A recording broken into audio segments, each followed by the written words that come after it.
The words hit like a blade slipped between ribs. I regret every day with you. Sarah's voice was steady, her eyes cold as the November rain streaking the kitchen window. I stood frozen. The ring I'd been twisting on my finger suddenly heavy, a lead weight tethering me to a sinking ship. Her words weren't a confession. They were a verdict. My chest tightened, the air in our cramped apartment turning thick, as if the walls themselves were closing in to witness my unraveling. I'd come home early, expecting to surprise her with takeout from that Thai place she loved. The bag sat abandoned on the counter, the scent of lemongrass mocking the moment. Her phone lay face up beside it, buzzing softly, a message lighting the screen. I hadn't meant to look, but the name Mark burned into my vision. Not a colleague, not a friend. Mark, her ex, the one she swore was ancient history. The message was half-read. Miss you. Last night was... My stomach lurched, and I'd asked, voice trembling, what it meant. That's when she said it. No hesitation, no apology. Just truth, sharp and final. The kitchen clock ticked, each second a hammer against my skull. I wanted to scream, to demand answers, but my throat felt sealed shut.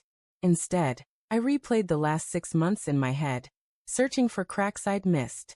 The late nights at work she'd blamed on deadlines. The way her laughter had grown brittle, like glass about to shatter.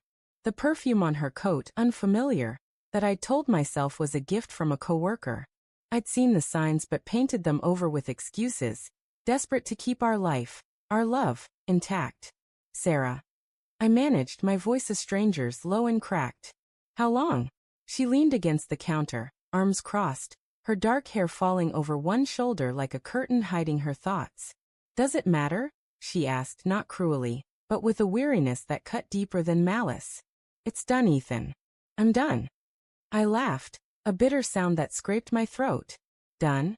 After 8 years, you're just done. My fingers tightened around the ring, the gold warm from my skin. I'd worn it every day since our courthouse wedding, a promise I thought we'd both meant. Now it felt like a lie, a prop in a play I hadn't known was scripted. Her eyes flicked to the ring, then back to me. I tried, she said, softer now, almost pleading. I tried to be the wife you wanted. But I'm not her anymore. Maybe I never was. The words stung, but they didn't explain Mark. They didn't explain the late-night texts or the way she'd started locking her phone. I stepped closer, the linoleum creaking under my boots, and caught the faint scent of that unfamiliar perfume clinging to her sweater. So what? I said, my voice rising. You found yourself with him? With Mark, of all people? Her jaw tightened, but she didn't look away. It wasn't planned, she said. It just happened. He gets me, Ethan. He sees me. And I don't. My voice broke, raw and desperate. I thought of the mornings we'd spent tangled in bed, planning a future, kids, a house, a life. I thought of the nights I'd held her when she cried over her mother's death, whispering promises I meant with every fiber of my being. I gave you everything, Sarah. Everything. She shook her head, tears glinting but not falling. You gave me what you thought I wanted. But you never asked.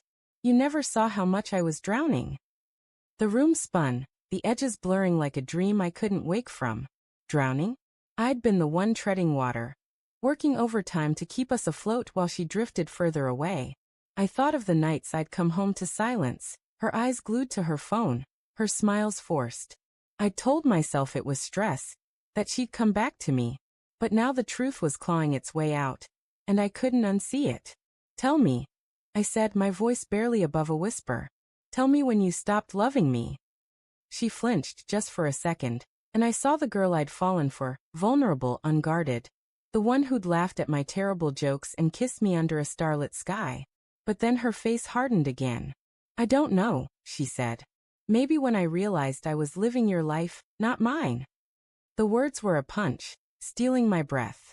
I wanted to argue, to remind her of every sacrifice I'd made.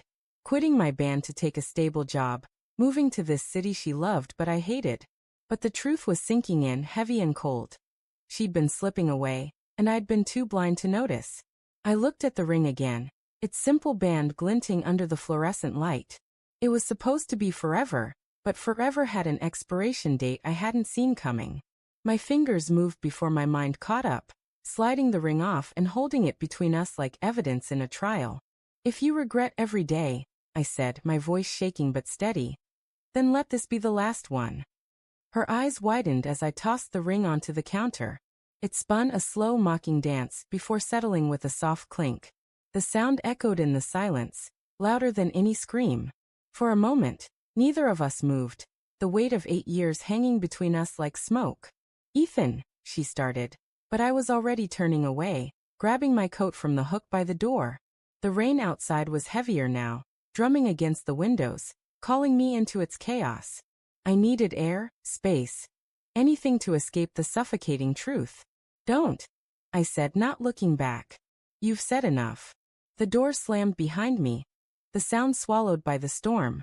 The city street was a blur of wet asphalt and neon lights, each step pulling me further from the life I thought I knew.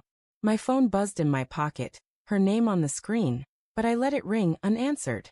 I didn't know if it was an apology or another confession, and I wasn't ready to find out. As I walked, the rain soaking through my jacket, I saw flashes of her, Sarah laughing at our wedding, her hand in mine, Sarah crying in my arms, Sarah's cold eyes tonight unyielding. I'd loved her fiercely, blindly, but love wasn't enough to hold someone who didn't want to stay. Then a thought struck me, sharp and unbidden. The spare key to her car, still in my pocket from last week's oil change. I stopped under a flickering streetlight, my breath visible in the cold air. Her car was parked a block away, a silver hatchback that held pieces of our life, grocery runs, road trips, late-night drives when we couldn't sleep. And maybe I realized it held answers. I don't know what drove me, anger, desperation, or some twisted need for closure, but I found myself at her car, the key cold in my hand. The rain muffled the click of the lock as I opened the passenger door. The air inside smelled of her perfume. That unfamiliar scent, now a knife in my gut. On the seat lay a folded piece of paper, half hidden under a scarf. My hands shook as I unfolded it. A hotel receipt. 2 nights ago. Room 214. 2 guests. Paid in cash. The paper crumpled in my fist, the truth now undeniable. But it wasn't the receipt that broke me. It was the note scrawled on the back in her handwriting. Mark, you make me feel alive again. I stood there, rain dripping from my hair, the city roaring around me. The ring was gone, left behind on the counter, but its weight lingered. A ghost I'd carry forever. I didn't know who I was without her, but I knew one thing. I'd never be her anchor again.